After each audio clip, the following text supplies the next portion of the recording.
While dusting my late husband's disk, I found a folded note inside his Bible. The handwriting was unmistakably his, firm, slanted, and deliberate. My breath caught for a moment as I unfolded the brittle paper, feeling the familiar weight of memory pressing against my chest. The words were short, yet carried a gravity that pulled me inward. Follow the map. Trust your heart. No explanation, no signature, only the quiet whisper of his presence in the air around me. The house was silent, except for the faint ticking of the old clock on the wall, the one he had repaired a dozen times, though it never kept perfect time. I sat there, motionless, tracing the letters with my finger, wondering what he meant. The map was inside a small wooden box under the desk. Dust covered the surface, but when I lifted the lid, I found his compass, still gleaming faintly, and a folded piece of parchment with ink fading at the edges. A part of me hesitated. He had been gone for 3 years, and I thought I had let go. But now, with this note, it was as if he was speaking from beyond, asking me to finish something we had once begun. My heart ached and fluttered at the same time. I packed the note carefully and decided to follow the map's path in the morning. That night I barely slept, haunted by dreams of our old adventures and the way he used to smile when I got lost reading his sketches and letters. The morning arrived wrapped in a veil of fog, soft and gray, like a secret the earth wasn't quite ready to tell. The world felt still, not silent, but waiting. The birds hadn't begun to sing yet, and even the wind moved slowly through the trees. I stood at the back door of the house, holding the map and compass close to my chest, staring out toward the woods that bordered our old property. It had been years since I'd stepped beyond that gate. The forest used to be our escape, our small piece of heaven where he'd take me every Sunday, saying nature had a way of reminding us that we were never truly lost. I used to laugh at that, but now, with his words echoing in my heart, it didn't feel like a joke anymore. The wooden gate creaked when I pushed it open. I smiled faintly. That sound used to annoy him so much. He'd always promised to fix it, but somehow he never did. Maybe he liked it the way it was, a reminder that time leaves its marks, even in small things. I took my first step onto the path, my shoes pressing into damp earth.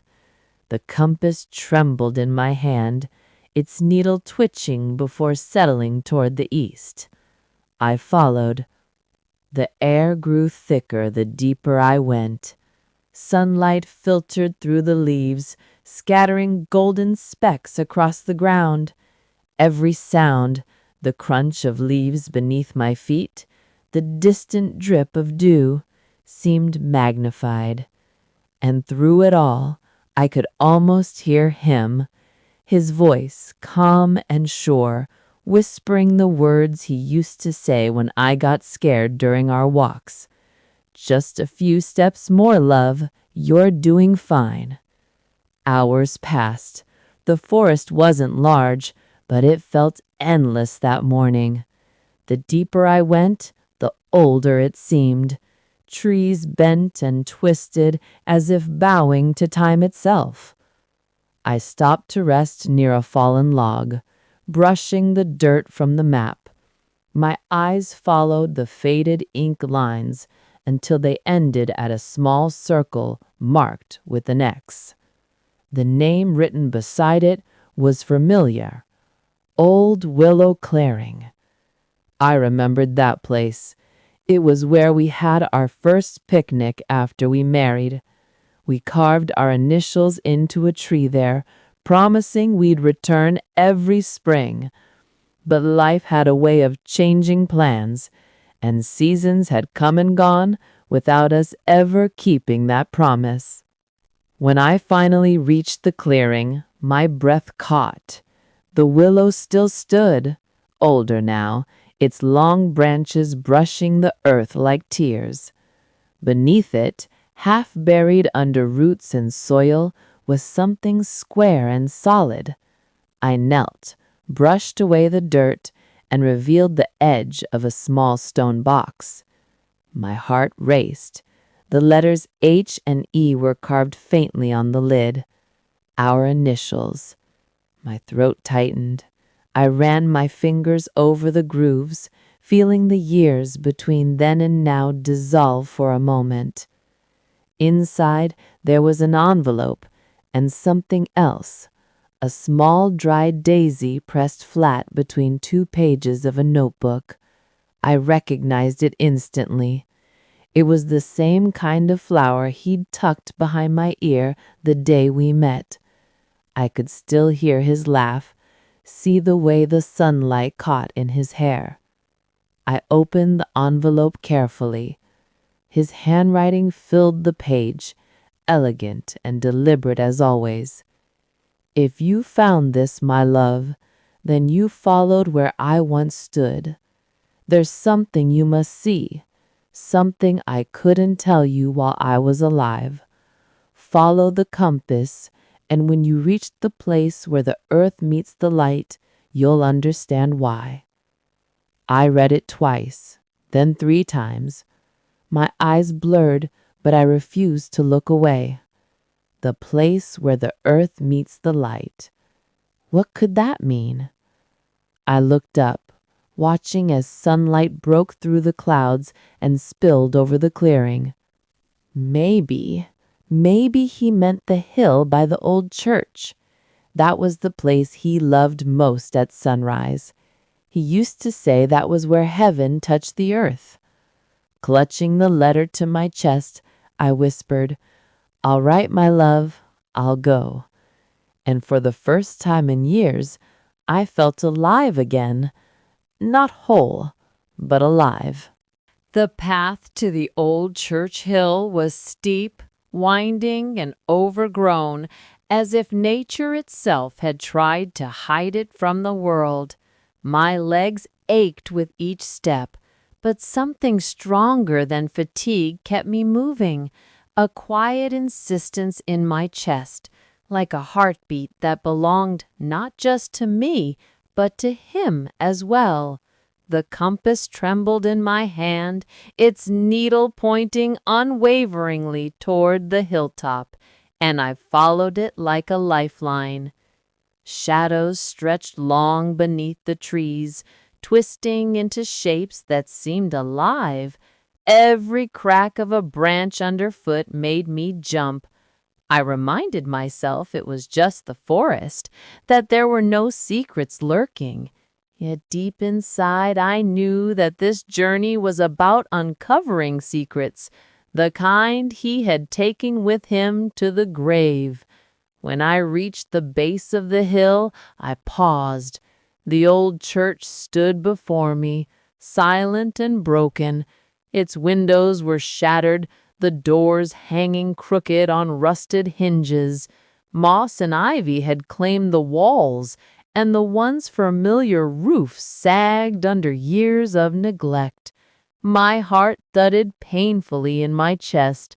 This was the place he had loved, the place where he said heaven touched the earth, and now it felt like the air itself held a warning. Be careful. I stepped forward slowly. The floorboards groaned under my weight. Dust rose like smoke in the beams of sunlight breaking through the broken roof. Everything was silent, save for the sound of my own breathing.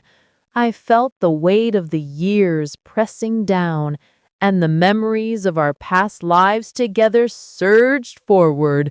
The laughter, the arguments, the stolen moments of peace. At the center of the nave, I saw a small wooden box sitting on the altar, covered with dust, but clearly untouched for decades. My hands trembled as I approached. I remembered the letters he had left me, the daisy, the map, and the note. Follow the compass and you'll see.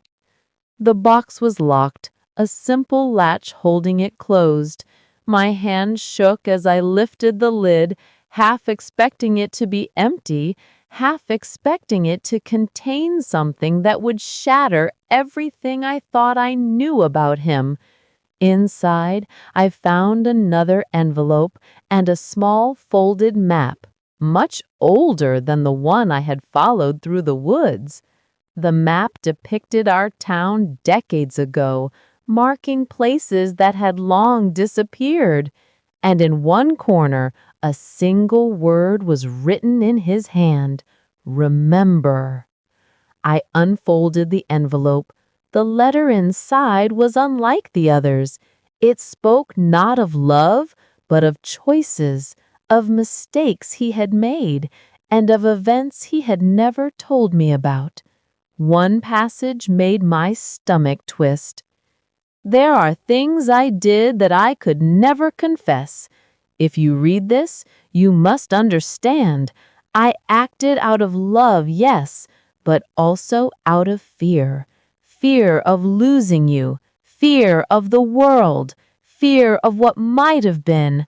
Now it is your turn to see the truth, to walk the path I could not. I sank to my knees. The church was silent, yet I felt the weight of his presence everywhere, heavy, palpable, like the air itself remembered him. My heart raced with fear, but not the kind that makes you run. This was the fear of understanding, of seeing someone you loved in a new light, of discovering the full depth of their life without them to explain. I examined the map again.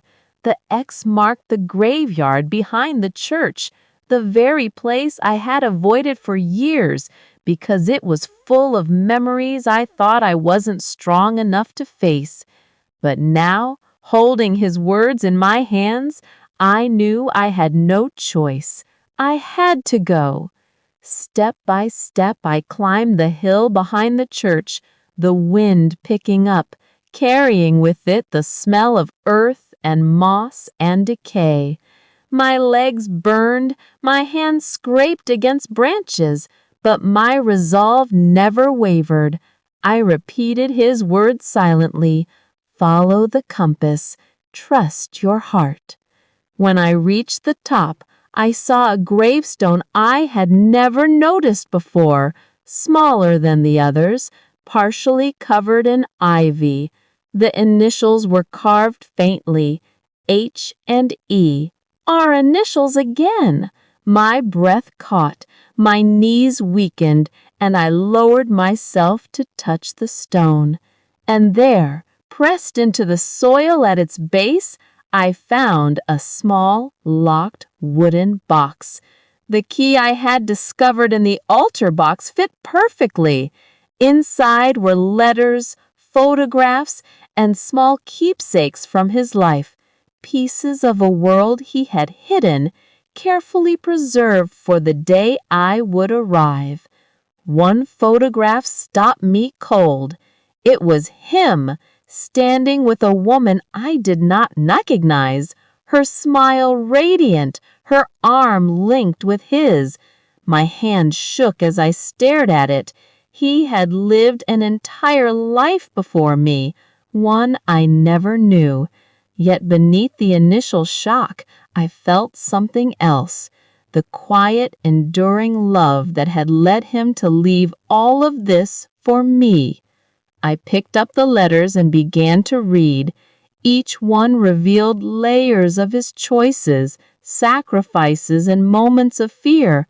But in every word, I felt him guiding me, trusting me to understand, to continue, to forgive, and to carry forward what mattered most.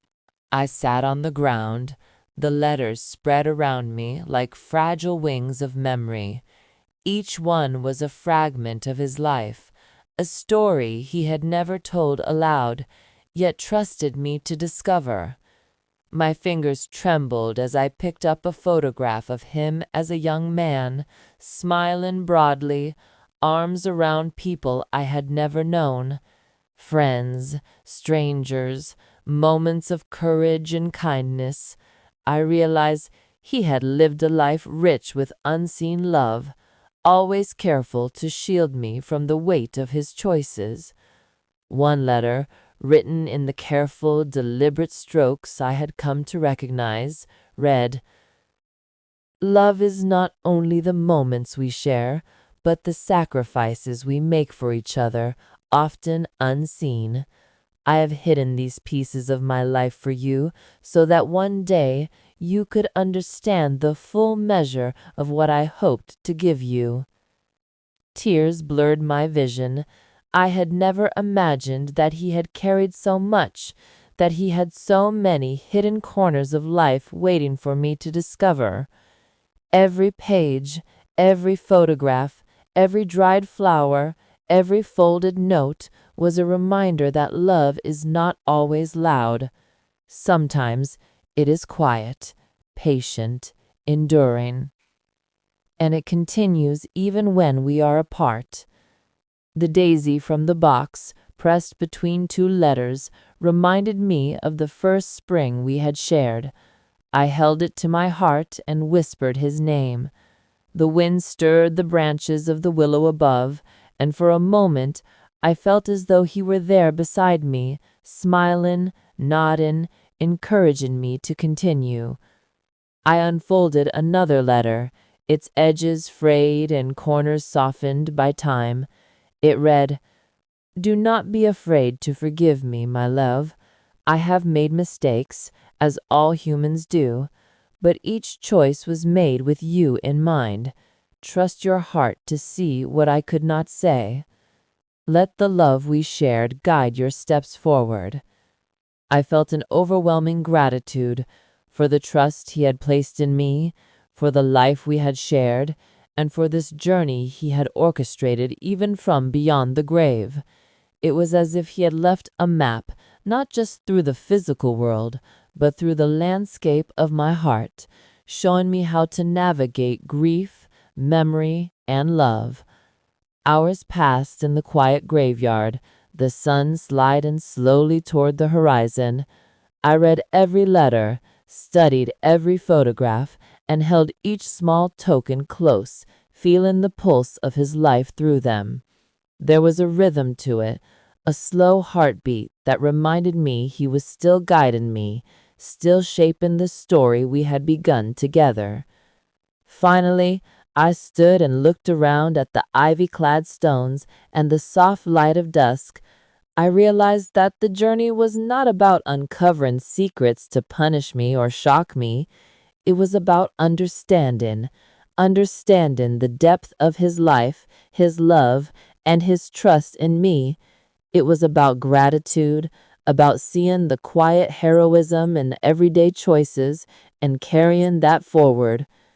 I gathered the letters, photographs, and keepsakes into the wooden box and hugged it to my chest. The wind whispered through the branches, the rustle of leaves sounding almost like a sigh of contentment. I smiled through tears. My heart was heavy with the weight of his past, yet lightened by the warmth of his enduring love. As I made my way back down the hill, the sky painted with the colors of sunset, I felt a profound peace. Every step, every memory, every revelation had brought me closer to him and closer to myself. I understood now that love does not end with death. It transforms, persists, and guides, sometimes in ways we cannot fully see until the time is right. By the time I reached home, the first stars were appearing in the night sky. I placed the wooden box carefully on his old desk, now more than just an object. It was a bridge between our past and the future I was meant to live. Sitting by the window, looking at the stars, I whispered a promise. I will honor you. I will live fully. I will carry your love with me.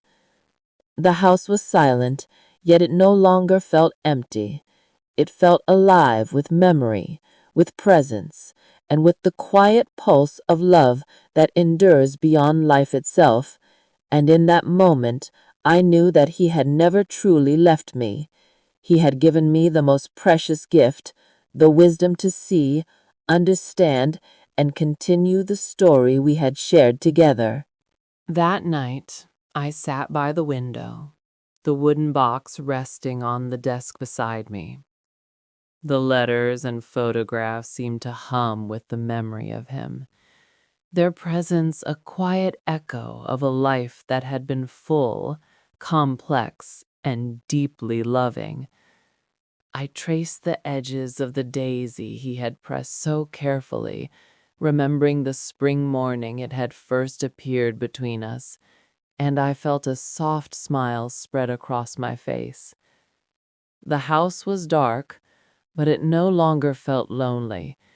It was alive with memory, with the traces of a man who had shaped so much of my life, and who, even in absence, continued to guide me. I opened the Bible once more, turning the pages to the spot where I had first found his note. There, tucked gently between the worn paper, was one last message. Now you know. Live fully. For both of us. I held the note to my chest, feeling the weight of his words settle into my soul. It was a reminder that life does not end when those we love depart. It transforms, leaving behind wisdom, love, and the courage to continue forward. His journey had intertwined with mine in ways I could never have imagined, and now it was my turn to walk with that understanding, carrying both our stories together. The wind whispered outside, moving the branches of the trees in a rhythm that felt like a heartbeat. I closed my eyes and remembered him, the way he laughed, the way he held me when I was afraid, the quiet moments where no words were needed. All of it, every fragment, had led me here, to a place of clarity and acceptance. I rose from the chair and walked slowly around the house, pausing at the places that had once been ours. Each room, each corner carried memory and presence. I noticed the small details I had overlooked before, the way the sunlight fell on the kitchen counter, the soft hum of the old clock in the hall, the faint scent of his favorite cologne lingering in the air. These were not ghosts, not echoes of loss. They were reminders of the continuity of love. Outside, the stars were scattered across the night sky, brilliant and infinite. I opened the window and felt the cool breeze on my face, carrying with it the scent of earth and possibility. For the first time since he had gone, I felt unburdened by grief. Instead, I felt the quiet strength of love that endures, guiding me forward, illuminating paths I had not yet walked. I whispered into the night, as if speaking directly to him. I will honor you. I will live. I will love. I will remember. And I will never forget the map you left for me, both the one in the world and the one in my heart. The wooden box remained on the desk, a treasure chest of memories, lessons, and love. I knew I would revisit it often, each time uncovering a new layer of understanding. And as I finally lay down to sleep, I felt a profound sense of peace. The journey he had set before me had not just been about discovery, it had been about connection, about learning to see life fully, to embrace both joy and sorrow, and to understand that love transcends the bounds of time. In the quiet of that night, I realized that the story we had shared was far from over. It had simply entered a new chapter, one in which I carried forward the legacy of his heart, the echoes of his guidance, and the certainty that even in absence, love continues. And for the first time in many years, I slept without fear, without longing, only with the gentle, enduring warmth of a love that had never truly left me.